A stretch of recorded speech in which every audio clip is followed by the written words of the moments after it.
বিশ্ব ফুটবলে ফ্রান্স দল মানেই প্রতিভার এক অন্তহীন খনি। জিদান থেকে থিয়েরি অরি কিংবা হালের কিলিয়ান এমবাপ্পে, ফরাসিরা বরাবরই বিশ্বকে চমকে দিয়েছে।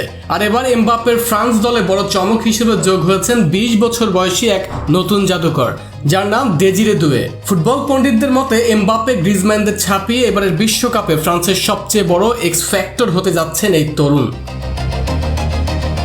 তার প্রতিভার প্রথম ঝলক বিশ্ব দেখেছিল প্যারিস অলিম্পিকে। কিংবদন্তি থিয়েরি অরির জাদুকরী কোচিংয়ে ফ্রান্স অনূর্ধ্ব 23 দলকে ফাইনালে তোলার মূল কারিগর ছিলেন এই দুয়ে।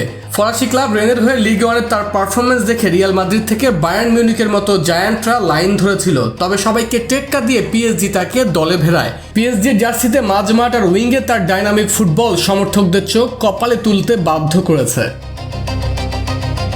কেন দেজিরে দুয়েকে নিয়ে প্রতিপক্ষ ডিফেন্ডাররা আতঙ্কে থাকেন? তার কারণ হলো তার খেলার ধরন ল্যাটিন আমেরিকার ড্রিবলারদের মতো স্কিলফুল, আবার ইউরোপীয় ফুটবলের মতো গতিশীল। তিনি যখন সেন্ট্রাল মিডফিল্ড বা লেফট উইং দিয়ে বল নিয়ে ভেতরে ঢোকেন প্রতিপক্ষের রক্ষণভাগ তখন তাসের ঘরের মতো ভেঙে পড়ে।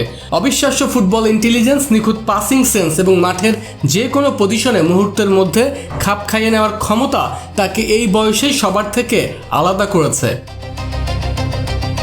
নিজের দিনে দুয়ে একাই যে কোনো রক্ষণভাগ গুড়িয়ে দেওয়ার ক্ষমতা রাখেন। এমবাপ্পের বিশাল ছায়া থেকে বেরিয়ে ফ্রান্সের মাঝমাঠের আসল ক্রিয়েটর হয়ে এই তরুণ কি পারবেন ফরাসিদের হাতে আরেকটি সোনালী ট্রফি তুলে দিতে, নাকি মাঝপথেই হারিয়ে যাবেন এই প্রতিভা?